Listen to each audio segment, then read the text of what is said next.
જય દ્વારકાધીશ વિદ્યાર્થી મિત્રો, આ વિડીયોની અંદર આપણે ધોરણ 11 વાર્ષિક પરીક્ષા માટેના વિકાસ પરીક્ષાલક્ષી એસાઇનમેન્ટના આંકડાશાસ્ત્રના વિભાગ બીના પ્રશ્ન જવાબ ઉપર ચર્ચા કરશું.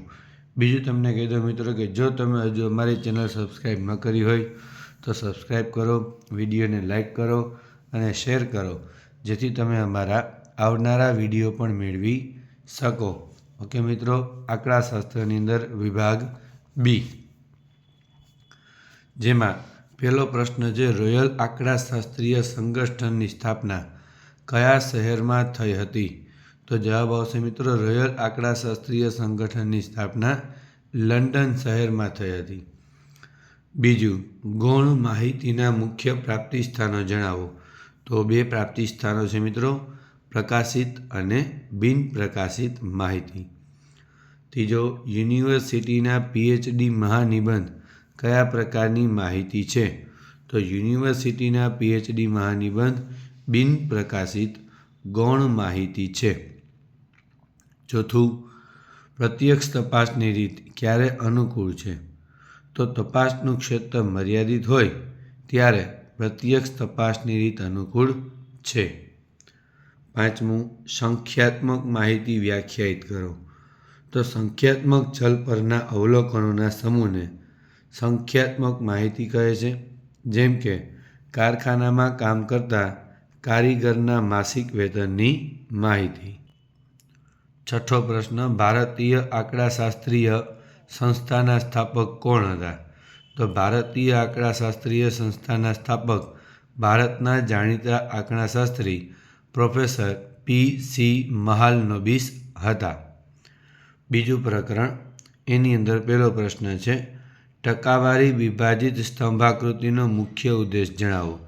તો ટકાવારી વિભાજિત સ્તંભાકૃતિનો મુખ્ય ઉદ્દેશ પરસ્પર સંબંધિત પેટા માહિતીની સરખામણી કરવાનો છે. બીજું, બહુવિધ કોષ્ટકને વ્યાખ્યાયિત કરો.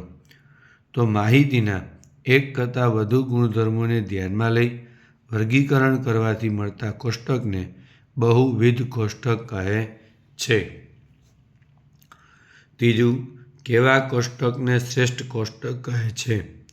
તો માહિતીના વર્ગીકરણના હેતુથી પૂર્તિ કરે એવા કોષ્ટકને શું કહેવાય?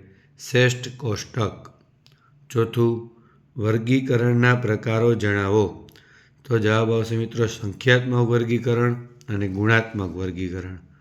પાંચમો પ્રશ્ન, માહિતીના વર્ગીકરણનો મુખ્ય ગેરફાયદો શું? તો એનો મુખ્ય ગેરફાયદો એ કે તેમાં માહિતીના વ્યક્તિગત ઘટકનું મૂળ સ્વરૂપ બદલાઈ જાય છે. સંચય આવૃત્તિની વ્યાખ્યા. તો આવૃત્તિ વિતરણમાં જે તે ચલ કિંમત જે તે વર્ગ સુધીની આવૃત્તિઓના સરવાળાને તે ચલ કિંમત કે તે વર્ગની સંચય આવૃત્તિ કહેવાય, જેને CFથી દર્શાવવામાં આવે છે. પ્રકરણ નંબર 3, પહેલો પ્રશ્ન છે, ગમે તે બે સ્થાનીય સરેરાશના નામ આપો. એક મધ્યસ્થ અને બીજું ચતુર્થક. બીજો પ્રશ્ન, મધ્યક, મધ્યસ્થ અને બહુલક વચ્ચેનું આસાદિત સૂત્ર આપનાર આંકડાશાસ્ત્રીનું નામ. તો પ્રસિદ્ધ આંકડાશાસ્ત્રી કાર્લ પિયર્સને મધ્યક, મધ્યસ્થ અને બહુલક વચ્ચેનું આસાદિત સૂત્ર આપ્યું હતું. ત્રીજું, મધ્યકનો કોઈપણ એક લાભ. મધ્યકની કિંમત માહિતીના બધા અવલોકનો ઉપર આધારિત છે. ચોથો, જો અવલોકનોનું મહત્વ જુદું જુદું હોય તો કઈ સરેરાશ વાપરવી જોઈએ? જો અવલોકનનું મહત્વ જુદું જુદું હોય તો ભારિત મધ્યકનો ઉપયોગ કરવો જોઈએ. પાંચમું, એક ચલ xનો મધ્યક 17 છે અને ચલ y બરાબર x ઓછા 4 તો કેટલો હોય? તો x બાર બરાબર 17, y બરાબર x ઓછા 4 એટલે y બાર બરાબર x બાર ઓછા 4, 17 ઓછા 4 એટલે 13. છઠ્ઠો, કઈ પરિસ્થિતિમાં ગુણોત્તર મધ્યક શોધી શકાતો નથી? તો જ્યારે કોઈ એક અવલોકનની કિંમત શૂન્ય હોય કે ઋણ હોય ત્યારે ગુણોત્તર મધ્યક શોધી શકાતો નથી. પ્રકરણ 4, પ્રશ્ન 1, પ્રસારનું શ્રેષ્ઠ માપ કયું છે? જવાબ આવશે પ્રમાણિત વિચલન. જો 10 વિદ્યાર્થીની ઊંચાઈ સેન્ટીમીટરમાં આપેલી હોય તો તેના વિચરણનો એકમ શું થાય? તો જો 10 વિદ્યાર્થીની ઊંચાઈ સેન્ટીમીટરમાં હોય તો વિચરણનો એકમ સેન્ટીમીટરનો વર્ગ થાય. ત્રીજો, પ્રસારના પ્રકારો જણાવો. તો એના 2 છે, નિરપેક્ષ અને સાપેક્ષ. ચોથું, સરેરાશ વિચલનનો ઉપયોગ. સામાજિક શાસ્ત્રોના અભ્યાસમાં સરેરાશ વિચલન ઉપયોગી છે. પાંચમું, માહિતીના અવલોકનોમાં એક સૂત્રતા વધારે ક્યારે ગણાય? તો જ્યારે માહિતીના અવલોકનોનો ચલનાંક ઓછો હોય ત્યારે અવલોકનોમાં એક સૂત્રતા વધુ ગણાય. ચતુર્થક વિચલનની વ્યાખ્યા. ચડતા ક્રમમાં ગોઠવેલી માહિતીમાંથી મેળવેલા તૃતીય ચતુર્થક અને પ્રથમ ચતુર્થક એના તફાવતને 2 વડે ભાગવાથી મળતી કિંમતને ચતુર્થક વિચલન કહે છે અને સંકેતમાં QD વડે દર્શાવવામાં આવે છે. પ્રકરણ નંબર 5. બીજું તમને કહી દો મિત્રો કે હજુ જો તમે અમારી ચેનલ સબસ્ક્રાઈબ ન કરી હોય તો સબસ્ક્રાઈબ કરો, વિડીયોને લાઈક કરો અને શેર કરો જેથી તમે અમારા બીજા વિડીયો પણ જોઈ શકો. પ્રકરણ 5ની અંદર પહેલો પ્રશ્ન છે, કઈ પદ્ધતિથી મેળવેલ વિષમતાંકની કિંમત વધુ વિશ્વસનીય હોય છે? તો જવાબ આવશે મિત્રો કાર્લ પિયર્સનની પદ્ધતિથી મેળવેલ વિષમતાંકની કિંમત વધુ વિશ્વસનીય છે. બીજો, વિષમ આવૃત્તિ વિતરણમાં મધ્યસ્થના સ્થાન વિશે શું કહેશો? તો વિષમ આવૃત્તિ વિતરણમાં મધ્યસ્થનું સ્થાન હંમેશા મધ્યક અને બહુલકની વચ્ચે હોય છે. ત્રીજો પ્રશ્ન, આવૃત્તિ વિતરણમાં વિષમતા છે એમ ક્યારે કહેવાય? તો જો આવૃત્તિ વિતરણનો આવૃત્તિ વક્ર ઘંટાકાર સ્વરૂપનો ન હોય તો આવૃત્તિ વિતરણમાં વિષમતા છે એમ કહેવાય. ચોથું, વિષમતાના પ્રકારો જણાવો. 2, ધન વિષમતા અને ઋણ વિષમતા. પાંચમું, એક માહિતી માટે Q3 + Q1 = 125 અને M = 62.5 તો આવૃત્તિ વિતરણની વિષમતા અંગે શું કહી શકાય? તો Q3 + Q1 = 125 અને M = 62.5 તો 62.5 × 2 = 125 તો Q3 + Q1 = 2M છે એટલે કે આવૃત્તિ વિતરણની વિષમતા 0 હશે. છઠ્ઠો પ્રશ્ન, એક આવૃત્તિ વિતરણમાં x બાર બરાબર m બરાબર m0 બરાબર 48 તો આ આવૃત્તિ વિતરણના વિષમતાંક અંગે શું કહી શકાય?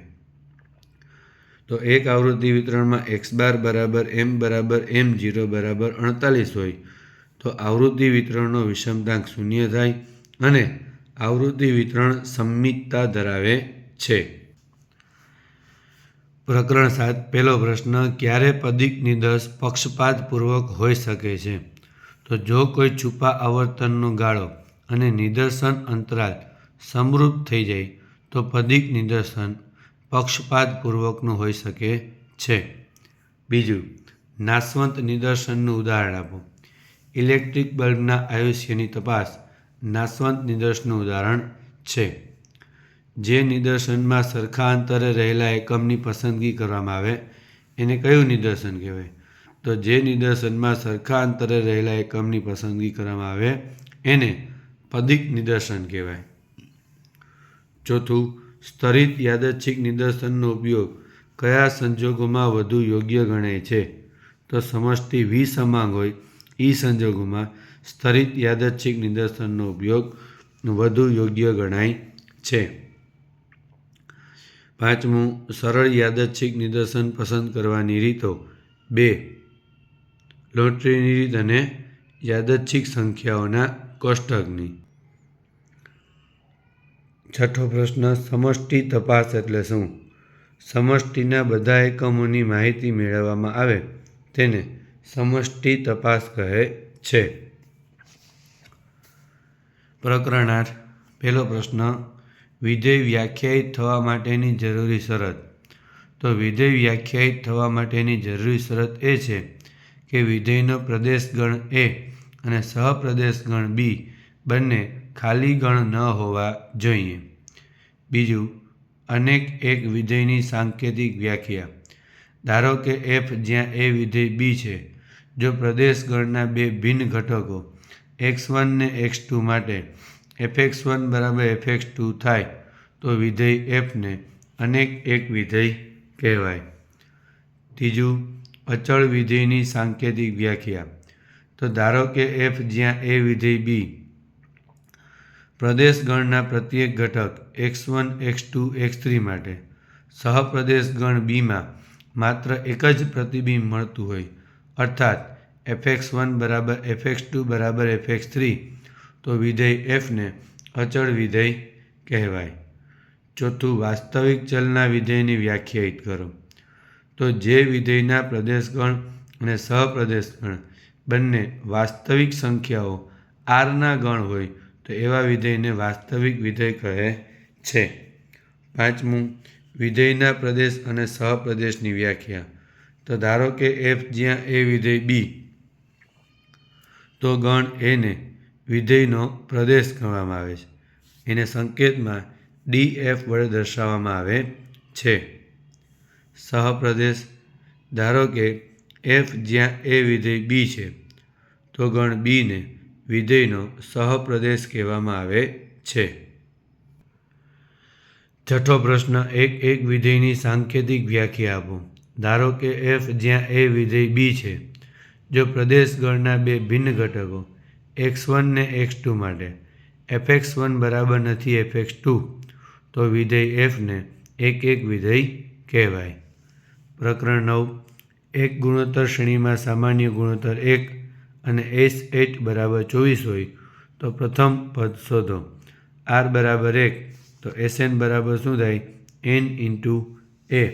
તો S8 બરાબર 8a તો 24 બરાબર 8 એટલે a બરાબર 24/8 એટલે 3. જો ગુણોત્તર શ્રેણીનો સામાન્ય ગુણોત્તર 2 હોય તો 7 અને ત્રીજા પદનો ગુણોત્તર. તો T7/T3. T7 એટલે a × r ની n - 1, a × 2 ની 7 - 1, a × 2 ની 3 - 1, એ ઉડી ગયા, 2 ની 6/2 બરાબર, એટલે 2 ઉડી ગઈ ઘાત, એટલે 2 ની 4 વધી, 2 ની 4 એટલે 16. ત્રીજો, એક ગુણોત્તર શ્રેણીમાં કોઈ પણ બે ક્રમિક પદનો સરવાળો શૂન્ય હોય તો ગુણોત્તર શું થાય? તો T1 + T2 બરાબર 0. T1 એટલે a, T2 એટલે a + r બરાબર 0. એ સામાન્ય કાઢો, 1 + r બરાબર 0, તો r બરાબર +1 સામે ગયા તો -1. ગુણોત્તર શ્રેણી 7 7 7 7 7 પ્રથમ 20 પદનો સરવાળો. તો S20 બરાબર શું થાય? a × n. 20 × a 7 એટલે 20 × 7 140. એક ગુણોત્તર શ્રેણીમાં S7 બરાબર 15, S6 બરાબર 11, તો સાતમું પદ શોધો. તો Tn+1 બરાબર Sn+1 - Sn. તો T7 બરાબર S7 - S6, 15 - 11 એટલે 4. જો સંખ્યાઓ 4 1 ને y નો ગુણોત્તર શ્રેણીમાં હોય તો y ની કિંમત શોધો. હવે 4 1 y ગુણોત્તર શ્રેણીમાં હોય તો શું થાય? 1/4 બરાબર y/1, એટલે કે ક્રોસ ગુણાકાર કરો એટલે 4y બરાબર 1, તો y બરાબર 1/4. ઓકે મિત્રો, આ આપણે ચર્ચા કરી વાર્ષિક પરીક્ષા 2025 ધોરણ 11ના આંકડાશાસ્ત્રના વિભાગ બીના દરેક પ્રકરણના જવાબ ઉપર. આ જ રીતે બીજા પ્રશ્નપત્રના જવાબો જોવા માટે અમારી ચેનલ લાઈક કરો, શેર કરો, સબસ્ક્રાઈબ કરો. જય દ્વારકાધીશ.